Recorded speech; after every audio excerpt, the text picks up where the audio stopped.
আসসালামু আলাইকুম। কেমন আছেন সবাই? চলে আসলাম নতুন আরেকটা ভিডিও নিয়ে। আজকে আমি কাচ্চি বিরিয়ানি রান্না করেছি। ঘরে থাকা কিছু মশলা দিয়ে খুব অল্প উপকরণেই আমি এই কাচ্চি বিরিয়ানিটা রান্না করেছি। তো কিভাবে রান্না করেছি সেটাই আপনাদের সাথে আজকে শেয়ার করব। তো বিরিয়ানি রান্নার জন্য এখানে আমি প্রথমে নিয়েছি মুরগির মাংস। এখানে 1 কেজি মুরগির মাংস নিয়েছি, একটু বড় বড় করেই কেটে নিয়েছি। আর সাথে এখানে আছে বাসমতি চাল। এখানে আমি 700 গ্রামের মতো বাসমতি চাল নিয়েছি। এখানে নিয়েছি এলাচ, দারচিনি, তেজপাতা, কাবাব চিনি, শাহি জিরা আর লবঙ্গ। এখানে আছে টক দই, আদা রসুন বাটা, গুঁড়া দুধ আর বিরিয়ানি মশলা, পেঁয়াজ কুচি, কেটে রাখা আলু। তো আমার এখানে যা যা মশলা লাগবে মোটামুটি আমি নিয়ে নিয়েছি। এখন আমি প্রথমে চালটাকে ভালোভাবে ধুয়ে নিচ্ছি। ভালোভাবে ধুয়ে এটা আমি কিছুক্ষণ ভিজিয়ে রাখবো, এতে করে ভাতটা খুব ঝরঝরে হবে। চালটা ধোয়ার শেষ। এখন আমি প্রথমে চুলায় কড়াই বসিয়ে এখানে পেঁয়াজ বেরেস্তাটা করে নিব। পেঁয়াজ কুচি দিয়ে দিয়েছি তেলের ভিতরে। এখন আমি পেঁয়াজটাকে আস্তে আস্তে ভেজে বেরেস্তা করে নেব। তো আমার বেরেস্তা তৈরি হয়ে গেছে। এখন আমি এটাকে তুলে নিচ্ছি। তারপরে আমি এই কড়াইয়ে আরও একটু তেল দিয়ে এখানে দিয়ে দিচ্ছি মুরগির মাংসগুলো। মুরগির মাংসগুলোকে আমি একটু ভেজে নিব লাল লাল করে, এতে করে খেতে খুব ভালো লাগে। তো আমার মুরগির মাংস এক পাশ ভাজা হয়ে গেছে, আমি উল্টে আর এক পাশ ভেজে নিচ্ছি। মাংসগুলো তুলে নিব, এখন ভাজা হয়ে গেছে।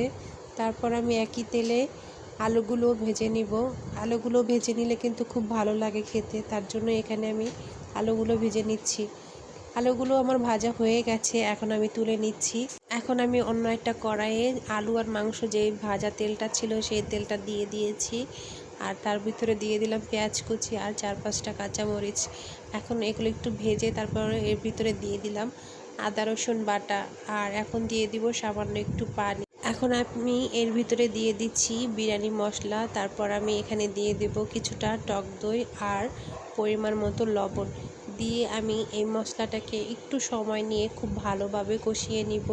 মশলাটা আমার কষানো হয়ে গেছে, উপরে তেলও ছেড়ে দিয়েছে। এখন আমি এর ভিতরে ভেজে রাখা আলু আর মুরগির মাংসটা দিয়ে দিলাম।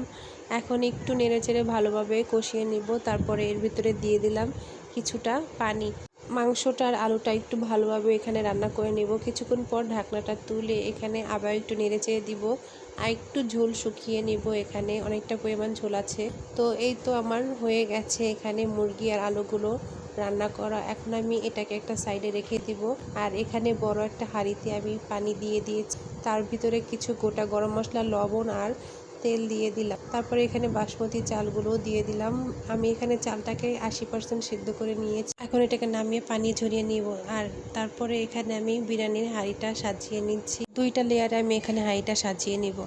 প্রথমে এখানে মুরগির মাংস আর আলু দিয়ে দিয়েছি, তারপরে এখানে উপর দিয়ে রাইসটা দিয়ে দিচ্ছি।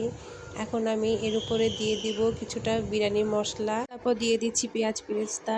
আর এখানে যে গুঁড়ার দুধটা দেখিয়েছিলাম ওটা আমি কেওড়া জল আর গোলাপ জল দিয়ে গুলিয়ে নিয়েছি। এখন উপর দিয়ে ওটাই দিয়ে দিলাম।